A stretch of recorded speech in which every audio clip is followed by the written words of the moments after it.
Welcome to Sister Chats Refined. We've created a space for real conversations and a place where we can all be seen, heard, and most importantly, inspired. I'm Joy. And I'm Liz, and we're letting you into our everyday conversations so you're going to get some of this sister energy. So whether you need a big sis or a little sis, we got you.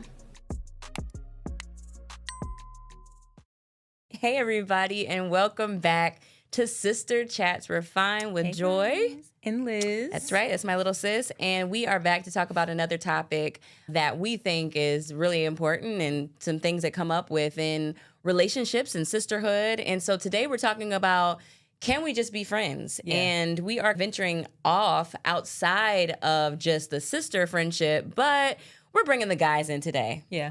We're bringing the guys in today to talk about, can we just be friends? So Liz, let's just break this down a little. Let's talk about it. Like, we've both had relationships. Let's talk about this first. Okay. We have 4 brothers. Yes. So we grew up in a very male-heavy household. Yeah. So let's first talk about the fact there's 7 of us in total. Yes. And 4 of our siblings are brothers. Yes. They're the boys.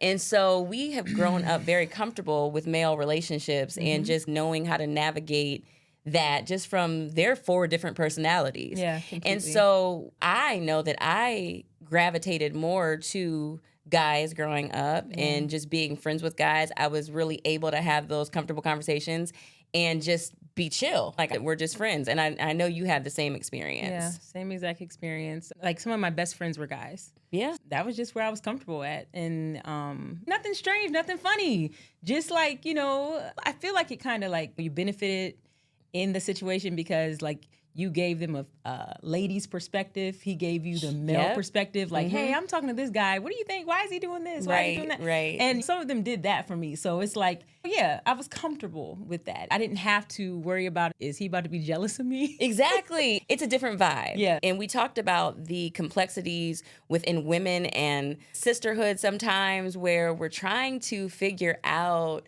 okay, is she really my friend? Yeah, is genuine. she not? Like we said, like the jealous thing. Does she want me to win?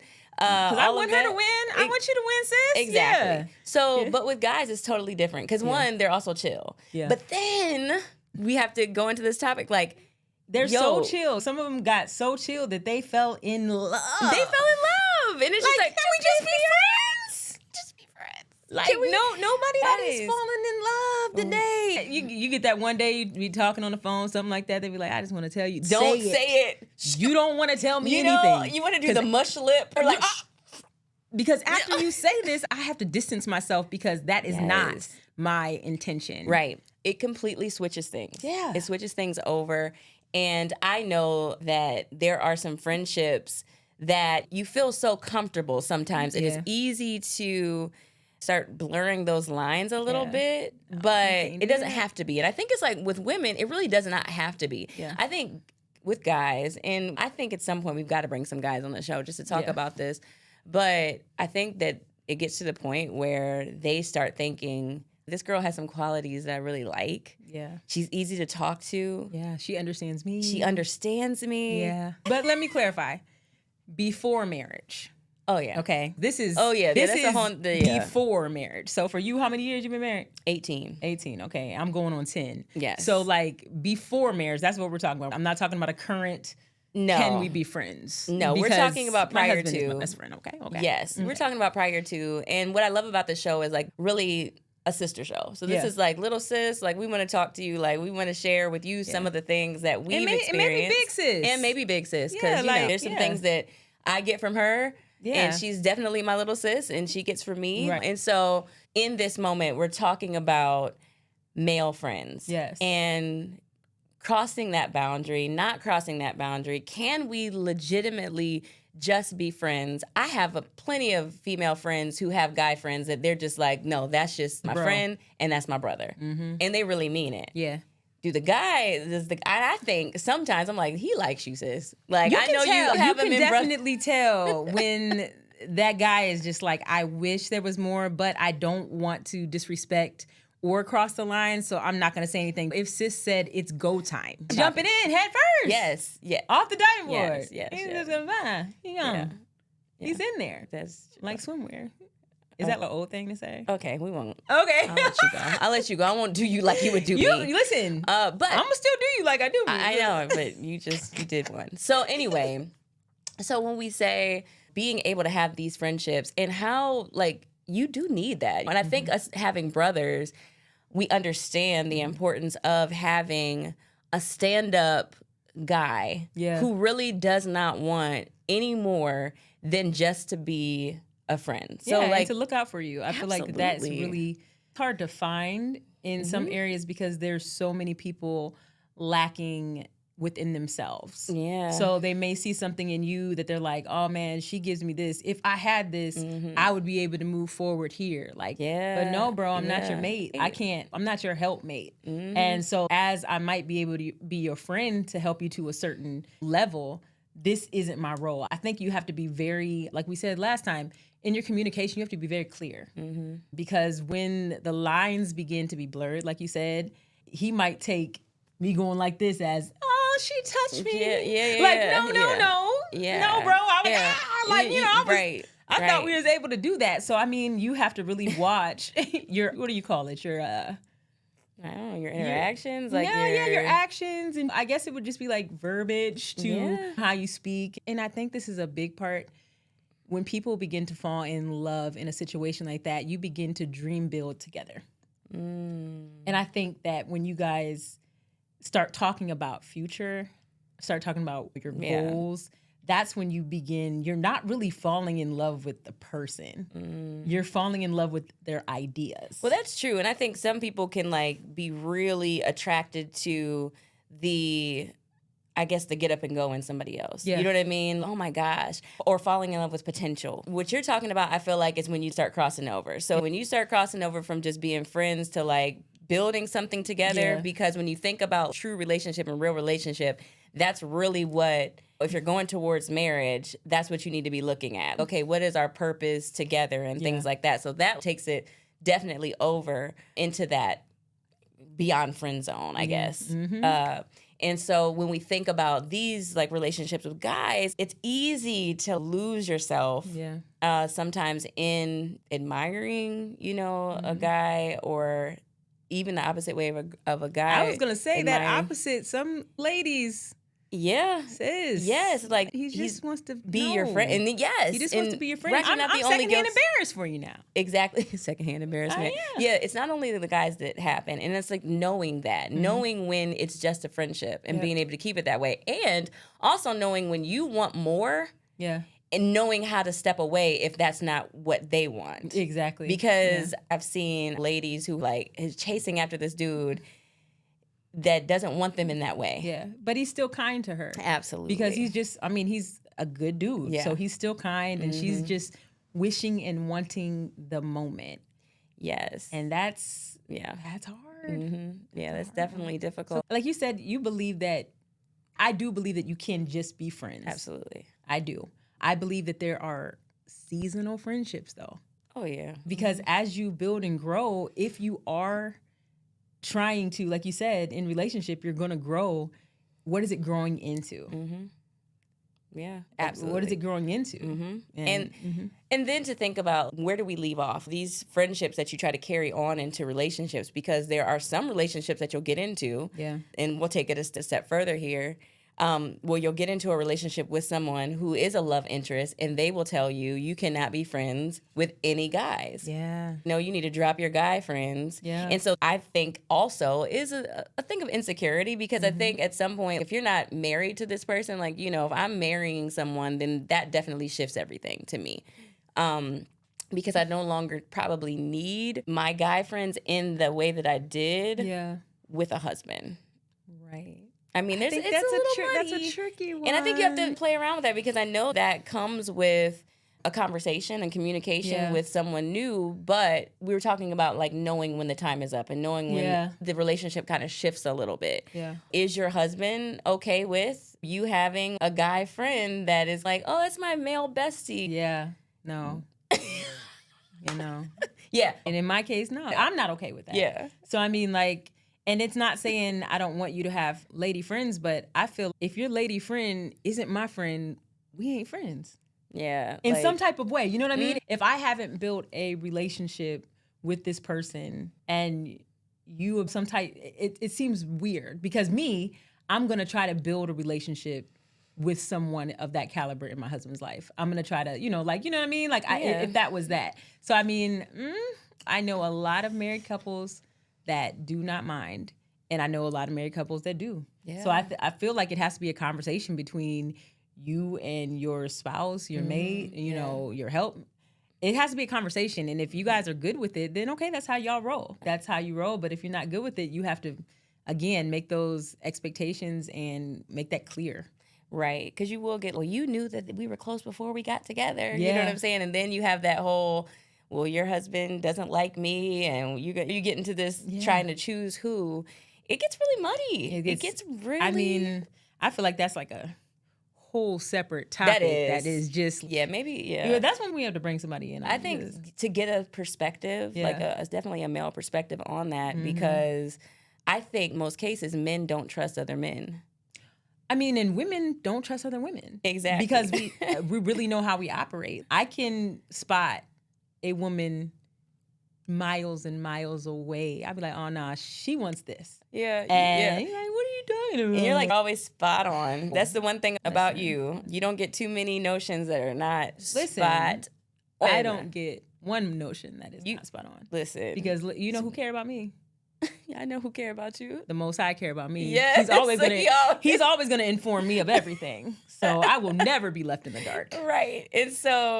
And that's important to kind of have. Yeah. And sometimes it's a thin line, though, I believe, between like someone being severely insecure and someone just being like, no, I'm actually looking out for you. I'm trying to look out for you and let you know what's coming. Yeah. Because I think that there's a battle with that. Yeah. Like some people are just severely insecure where they think everybody wants more than what they want. And it's like, no, it's almost like an unspoken language, though. Like when you have a discerning spirit and heart, you can discern anything. And so it doesn't just boil down to relationships, but it boils down to that feeling where you know, I got to get out of this situation. This situation isn't good. Yeah. Because you're really in tune with that side of yourself. Yeah. So I feel like, you pay attention to that. Yeah, you pay attention to that inner voice that is the clear inner voice, not the inner voice that is like groggy, muggy, and blurred. Because I feel like that sometimes can be self's inner voice. I think I can make this work. Absolutely. If he just would just let me show you. Like, no. And that gets into like how we talk about like living, loving, and leading well, because you have to take care of yourself enough to be able to, one, not be muddy and not be all, just unclear about what is good for you. Right.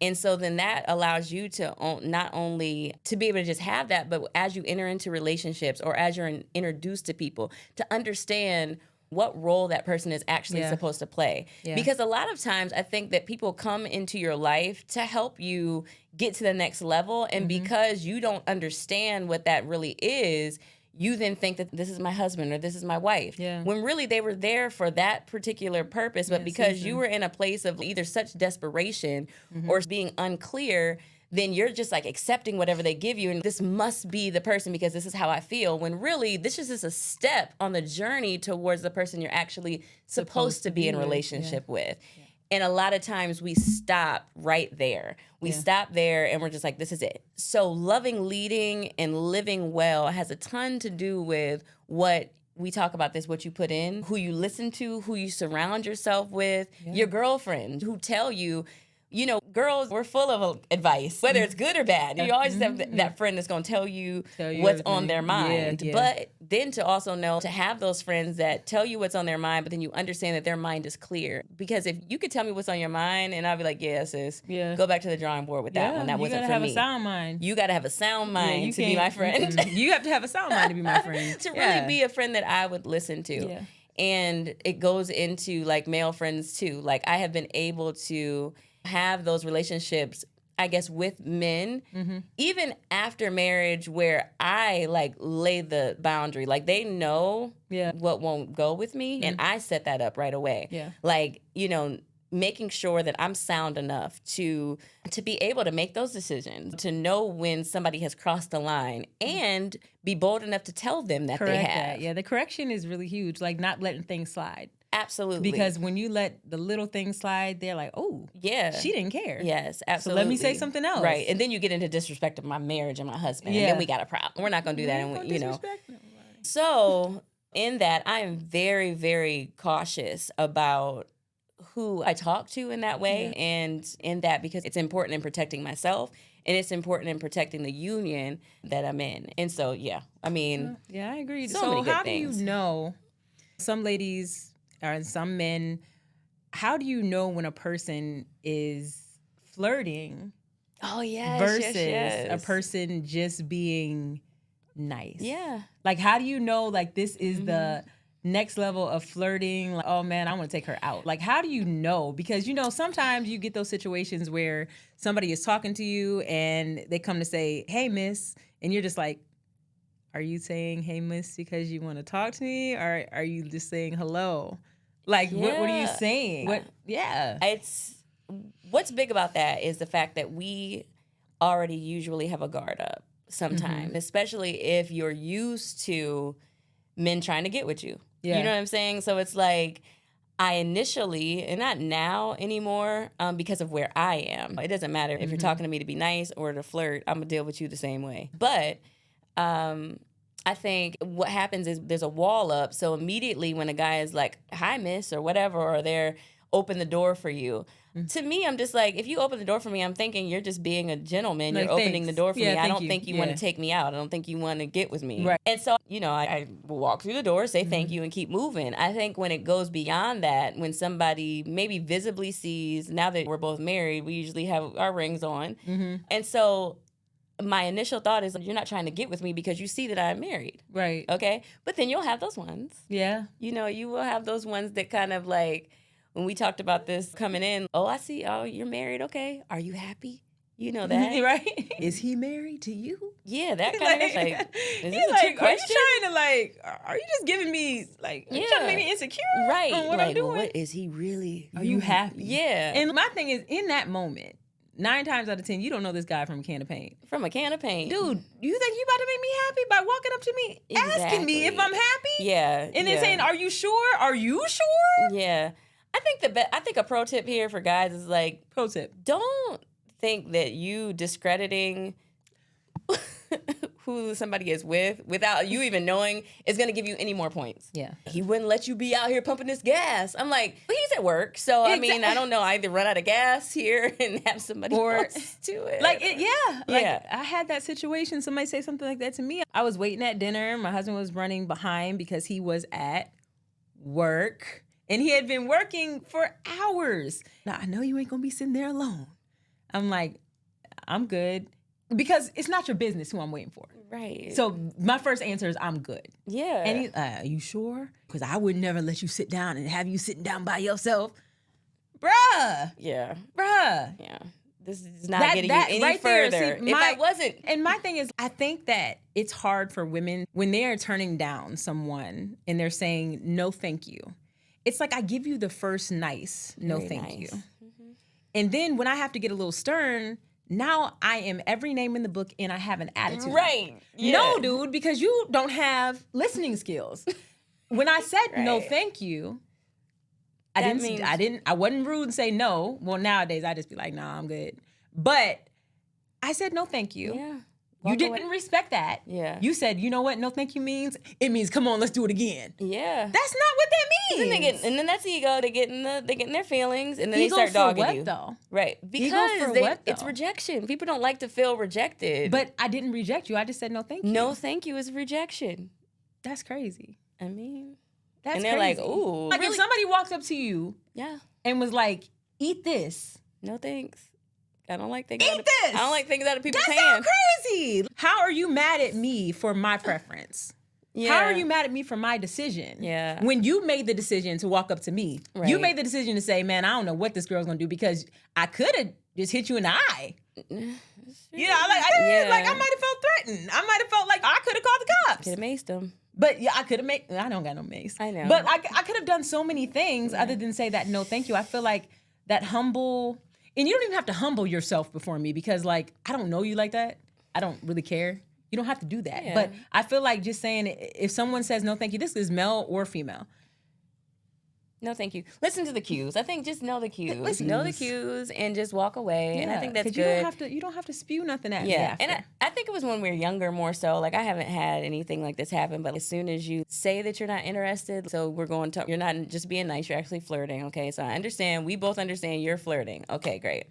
So once you understand that, and basically like, I'm good, or I have a man, or whatever, then it turns, like we said, they get upset. You ugly. Sometimes you ugly anyway. You ugly anyway. Nobody even wanted you. Yeah, like. Huh? Yeah. Sir, like 2 seconds before, you asked for my number. I politely said no. Yeah.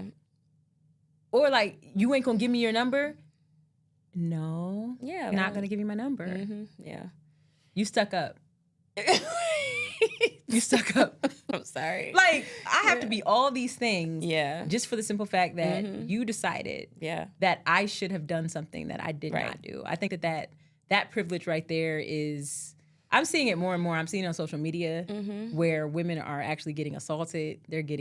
People are verbally and physically upset at rejection. Oh yeah. I mean, it's a tough world out here from what I hear.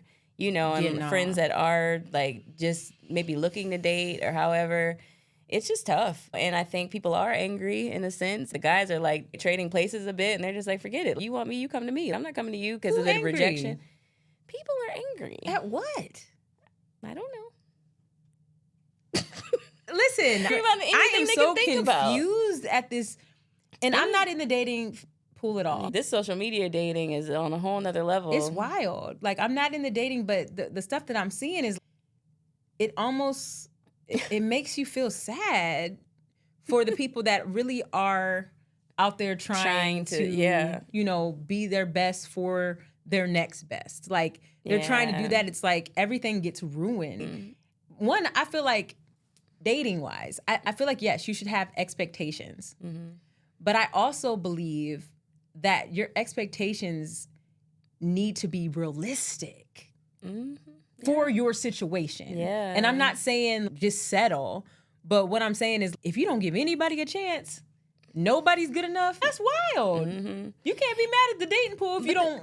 Right. But then I also think they look at these like fictitious, like these other relationships that appear to be relationship goals on social media. Yeah. And so they're just like, I'm not going to stop until it looks like that. You always see those memes, and if you don't love me like this, or if I'm not walking up the aisle and you're about to sobbing down that knee on that floor. Right. If you're not, I don't want it. And when we talk about how powerful words are, you know, and how you kind of speak these things on yourself, and like you're saying things, and then making people and relationships goals that you don't know the ins and outs of these goals. You know, this couple and what it looks like on social media. Yeah. I call it a snapshot. Yeah, it's literally... You put out what you want people to see. Exactly. And then people are like, this is goals. But then you're like, you don't even understand what you're saying. Yeah. And behind closed doors, you don't know how they got to those. You don't even know, you don't know if they were like, let's hurry up and shoot this content because we need to get paid. Yeah. Half these houses are not people's houses. Yes. They're Airbnbs. Yeah. Okay.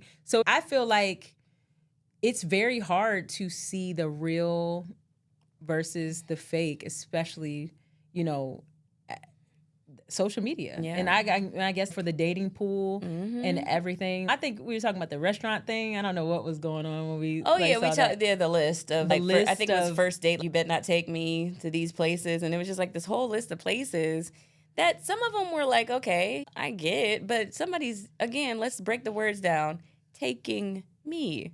Yeah. So nobody got to take you nowhere. Nobody Sit your tail at home then. And I feel like it's like that should be like, again, a communication thing. Yes. Like somebody says they want to take you somewhere, be like, but you know what? If you want to take me somewhere, you can't take me boom, boom, boom, yeah, boom, boom, or here. And give them the opportunity to be like, all right, I ain't taking your tail nowhere. Yeah, stay at home then. Because really, it's just like the gesture. And sometimes people are just trying to fill you out. So while you sitting there, you know, saying that you are a wife, you just waiting for your husband or however this looks, it's weird at some point. It's like, come on now. Because when you understand, when you get married, there are sometimes, and I think it was, who was it, Russell Wilson and Sierra? Like, he like rented out a Waffle House for her birthday because it was her favorite spot. But I'm sure Waffle House was probably on that long list of where I don't you dare take me. But here you got people who call them goals because of the Sierra prayer. Yeah. You know, they took her to Waffle House for her birthday. And some of you would turn your nose up at that. And it goes to show why you're still where you are. Girl, I'm that's just a whole saying. nother thing, but that's right there. Because some of the places on the list, I feel like they have a pretty extensive menu, and I feel like I would eat there. I mean, Cheesecake Factory's not terrible. Listen, my husband and I, we frequent Cheesecake Factory, and I'm gonna say it has absolutely nothing to do with what we think of each other or what we can afford. That's corny to me. Okay, that's corny. Like, because there's certain things I feel like, for our expectations, we have our expectations. Yeah. And so maybe for them, okay, that's your expectation. But I feel like when you are with the person that you want to be with, and it doesn't matter where you're at, you can make something out of absolutely nothing. Oh my gosh, yes. Like, you can make something out of nothing. And I feel like building wise, I'll say, because my husband and I have built. So like from where we started to where we are now, it is a complete 720. It's ridiculous. Yeah, it's a huge change, but that's called like building. But still, even in building, we still have roots of why we begin. Yeah. So like, that's so true. We need to have both of you guys on the show one day. We got to bring Kyrie on just to talk about a little bit about you guys' story, because truly people will look at you guys now and be like, goals. But they didn't know the trenches. They see now what's going on, but they don't know yes. And that's a part of building. And you could have, early on, like with his first car or whatever, you could have been like, you don't drive, you know, because listen. Now, one thing I will say, and I ain't cracking your on. What you having I don't know what car you had, but it had some spider webs in the back, and I was like, spider webs.